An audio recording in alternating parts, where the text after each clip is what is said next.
er The Mountains. Michael Møller, Fridtjof Nordsø, Frederik Nordsø. Det nye album her, det blev til i Sverige hovedsageligt. Frederik Fridtjof har det her sådan studie, sådan et forholdsvis stort hus med en masse rum, og der tog vi op og gav det indspil, og der fik vi lavet det meste, og så har vi gået og editeret, poleret, indspillet nogle sidste vokaler og sådan noget, efter vi kom hjem. På den her plade, der har vi lavet nogle overvejelser omkring, at vi meget gerne ville have en meget elektronisk lyd, som var meget storladen og højt til loftet, og har bevidst prøvet at undgå lyden af elbas og guitar og klirrende mandoliner.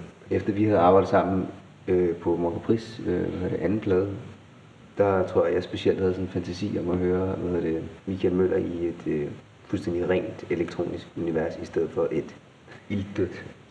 Nej, den Morgan Pris-plade var jo lidt en elektro-rock-plade, og så kunne det bare være helt vildt spændende at se, hvad der skete, hvis man tog rock ud og erstattede det med hiphop, og så havde en elektro-hip-hop-pop-plade med en indie-sanger.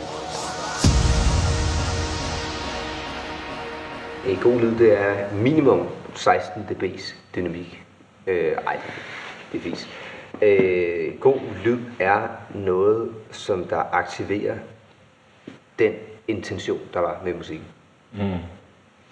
God lyd er kun vigtigt, når du har god musik. Så jeg tror, for sådan nogen som os, er det jo selv, hvis man beskæftiger sig med lyd hele tiden, så er det jo altid primært musik, man beskæftiger sig med først. Der er nogle producer, som der altid laver god lyd, men de laver til gengæld noget af det bliver også noget lort. Fordi at det er vigtigere for dem, at den der stortone, den sidder lige hvor den skal. Og måske så skulle den stortone, måske så var den så uschammerende og spillede så meget for meget, at den skulle have været gemt væk på sådan en lidt underlig kamikaze forkert måde. Det er jo helt klart, at god lyd og god musik ikke hænger sammen. Fordi man kan jo sagtens have noget fantastisk musik, som lyder dårligt. Men det betyder det ikke, at god lyd er dårligt. Du kan tage en rigtig lydmæssig beslutning, og du kan tage en rigtig musikalsk beslutning. Nogle gange er det den samme, men nogle gange er det ikke. Så derfor så er det ligesom, hvad er god lyd? Man kan måske godt lave nogle definitioner af, hvad god lyd, men det er ikke altid det, der er det interessante. Altså i hvert fald, når man sidder og laver lyd. Men jeg elsker hi-fi lyd. Lige så meget som jeg elsker fucked up lyd.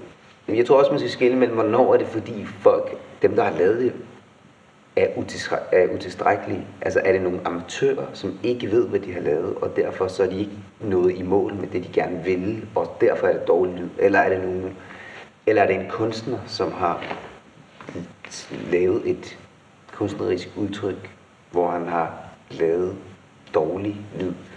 Det er to forskellige ting. Altså jeg vil sige, nok 99 ud af 100 gange, når der er en demoband, et eller andet spil, producerer deres egen første demo, så lyder den nok bare lidt dårligt, fordi det lyder sådan her. Men så engang, der er bare nogen, der får en eller anden fuldstændig fucking sådan edge, at det skete sådan i New York i midt-70'erne, ikke? Der var nogle af de der punkbands, der ikke anede skid om, hvad de lavede. Og så skete det indspillet, og så lød det bare sådan på sådan en højfrekvent måde, der på en eller anden måde bare havde noget helt nyt, og derfor lød det helt vildt fedt. Og det var sket en blanding af held og en eller anden vision et eller andet sted. Hvis man skal hæve en pegefinger, så er det, at man aldrig nogensinde gemmer højtalerne væk. De skal frem og stå, og de skal placeres et ærefuldt sted i lejligheden, hvor de rammer en i ørerne og ikke i skinneben eller køkkenvæggen. Man skal være stolt af sit anlæg, uanset hvad fanden det er for lidt, så skal det frem, og så skal man høre musikken højt. Mig og Frederik har måske 6-7 sæt studiehøjtalere hver, ikke? Oppe i vores studie i Sverige. Og alle mulige hi-fi, så jeg tror. Ja, men oppe i vores studie i Sverige, der står ligesom sådan et, vi har sådan et rum, hvor der står 6-7 par højtalere, studiehøjtalere, som ikke bliver brugt. Og jeg tror faktisk, det var netop fra den gang, hvor jeg var i Nashville, hvor jeg så sådan en producer, der hedder Chuck Ainley, som har lavet alt muligt Mark Knopfler og alt muligt. Som jeg ikke nødvendigvis synes er pissefedt, men han havde en helt vildt fed approach, og han sagde ligesom, spurgte jeg, om jeg var helt vildt ung og meget kod, og spurgte, hvad for nogle højtaler bruger du, og hvad for nogle lyder bedst, og hvad for nogle bedste biks på?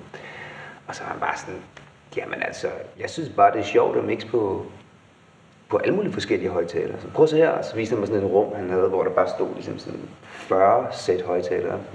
Så det han gjorde, det var, at han så tog han lige dem der, og så sådan, så synes han lige, det var lidt sjovt. Han havde ligesom selvtid nok til, at han vidste bare, at det han lavede lød fedt. Fuldstændig ikke, hvad for nogle højtalere han havde på. Så skiftede dem bare ud.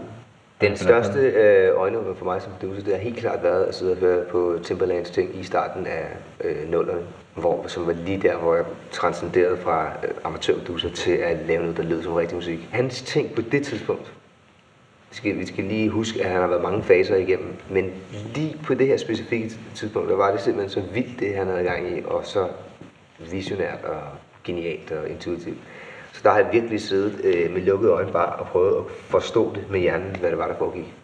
Jeg tror, hver gang jeg har været ude at rejse i forbindelse med at lave musik, har jeg ligesom set mig selv lidt udefra som producer, men også set, hvordan andre folk gjorde, og det, hvad skal man sige, alt hvad der er rundt omkring det er bare sindssygt øjenåbne, fordi man for det første finder ud af, at alle de regler, der er i Danmark, de gælder ikke i udlandet. Hvis alle er enige om, at det er helt vildt klamt at bruge slagbas i København, så kan det sagtens være, at New York er det vildeste overhovedet. Så det er det, man finder ud af, at verden er bare et kæmpe stort sted, og der er ikke noget, der er rigtigt og forkert. Det fede ved at høre det på det anlæg, vi hørte i dag, det var, at der var en chance for, at lytteren kunne høre det, som vi hører, når vi sidder og laver musikken. Fordi det er et anlæg, der er op på niveau med det, som vi arbejder på. Og det er jo selvfølgelig altid det, man gerne vil have, at lytteren får den samme oplevelse, får de samme detaljer, som man selv har fået med. Og så tror jeg også, at vi var positivt overrasket over, at der ikke var flere lyd-fuck-ups i vores mix. En god sang, den lever også, når du spiller den som en virkelig dårlig MP3 ud af din Mac-højttaler. Altså, det er stadig en god sang. Men jeg synes bare, du nyder bare musik på en helt anden måde, når der kommer sådan en anden dag som der i dag. Så dårlig lyd ødelægger ikke en god sang, men god lyd, det gør bare oplevelsen meget mere omfangsrig på en anden måde. Og det, der skete i dag, det var bare, at de her numre, som man jo bliver utrolig træt af, når man rent faktisk har lyttet så meget til dem og øve dem, det var lige så jeg var nødt at lytte til dem igen, fordi det hele bare lød rigtigt, og som det var intenderet, og man kunne høre, hvor bassen kom ind, og alle de der ting, der kan forsvinde i bilradio og sådan noget, lige så var det der bare. Jeg kommer nok aldrig til at høre pladen så godt igen på en eller anden måde. Så det er nok det, der var den store oplevelse, det var det med at sidde og lytte til nummerne. Vi sad og talte med gamlen, at var det egentlig vildt, at det lyder så godt rent faktisk, ikke?